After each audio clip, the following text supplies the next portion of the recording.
Siz mənə sual vermişdiniz ki, ümumiyyətlə Azərbaycanda son zamanlar hansı кейslər bizim sahəmizə aidiyyəti var? Qısaca bir sizə danışım ki, son zamanlar bizə çoxlu müraciət eləyir. 2-3 dənə artıq bu il ərzində keysimiz olub ki, çox tanınmış, populyar olan kafe ola bilər, restoran ola bilər, hər hansı bir sahədə bir fəaliyyət göstərən şirkət artıq neçə illərdir ki, uzun müddətdir artıq öz fəaliyyətini göstərirlər. Amma təəssüflər olsun, əmtənin nişanları qeydiyyata almırlar.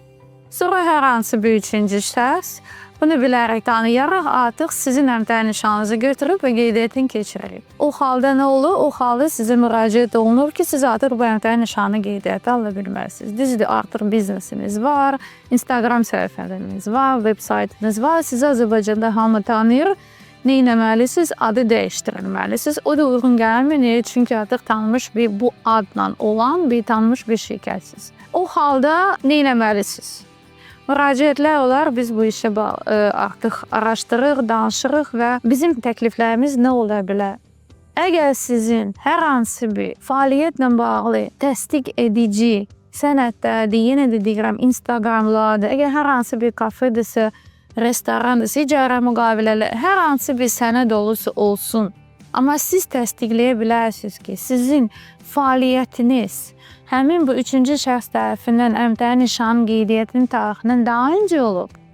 O zaman sizin artıq şansınız, fürsətiniz yaradır ki, bu üçüncü şəxs tərəfindən qeydiyyata alınmış əmtənin nişanı etibarsız sayılsın.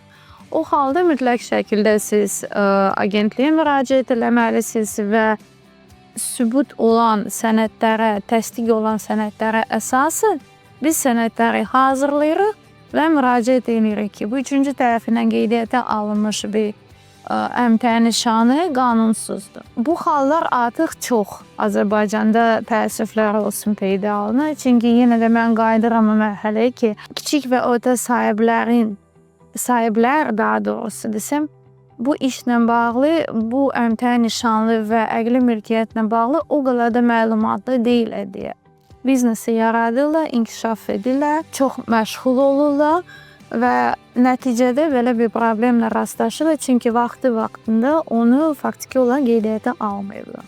Yenə də mən tövsiyə edirəm ki, hər hansı bir biznesi, inşallah olsun, hamısı uğurlar olsun, amma hər hansı bir biznesi başlamamışdan qabaq mütləq şəklinizi, öz ideyanızı, öz əmtənin nişanınızı qoruyun.